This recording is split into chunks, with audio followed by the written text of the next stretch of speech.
Hello, I'm Dr. Gloria Horsley, president of the Open to Hope Foundation, and I'm here today with Katherine Shear. She's a professor of psychiatry at Columbia University, and her ongoing research is in treatment of complicated grief. How do I know if I'm out there watching this YouTube that I have complicated grief? What is complicated grief?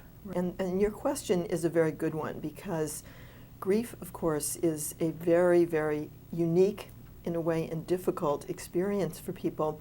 And a lot of people think, well, grief is always complicated, and that's, of course, that's true in a way. But for some people, grief gets a kind of foothold in their life, and they can't kind of move through it.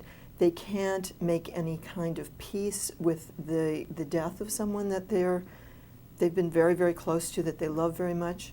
And the interesting thing is that, of course, when we do lose someone very close, usually what happens is that our friends and family, come around, and they are very, very supportive, and they really try to help us, and they don't ask very much of us.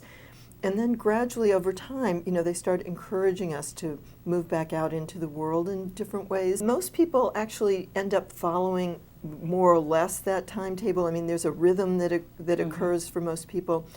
Not everyone, it's not perfect, but what happens to some people is that they just are unable to move through the grief in any way, and they feel like time is moving on and they're not. What happens is that it really means that probably means there's something either that's too hard for you, that you just can't get near about the death, so you're kind of avoiding it, thinking about it, or reminders of it, or you're sort of preoccupied with something related to maybe the circumstance, and they can't kind of move through that. They can't really concentrate on the loss itself and find their way to make their peace with it. Once you get in that place, what we've learned is that it's really virtually impossible to get out of it yourself, all by yourself.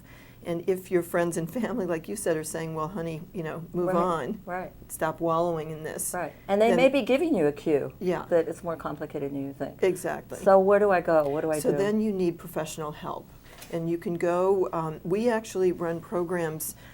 Our research is actually treatment research, and a lot of people really like that, because that means that when they're getting the help themselves, they're also contributing to helping other people.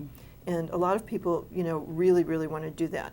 So we have research programs in complicated grief treatment in New York City, and also in Boston and San Diego and Pittsburgh. But if you lived somewhere else, then what you would want to do is look for someone who is a trained grief counselor who knows what complicated grief is and how to work with it. And the counselors know. Great. That. Well, thank you so much for being on the show today, and I know it's going to be helpful to a lot of people. It's really a pleasure. Thank you. Seems like yesterday, but only angels know these things. I can hear your voice sometimes at night,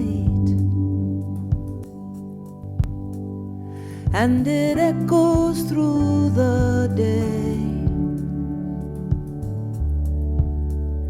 When my soul cries out for missing you,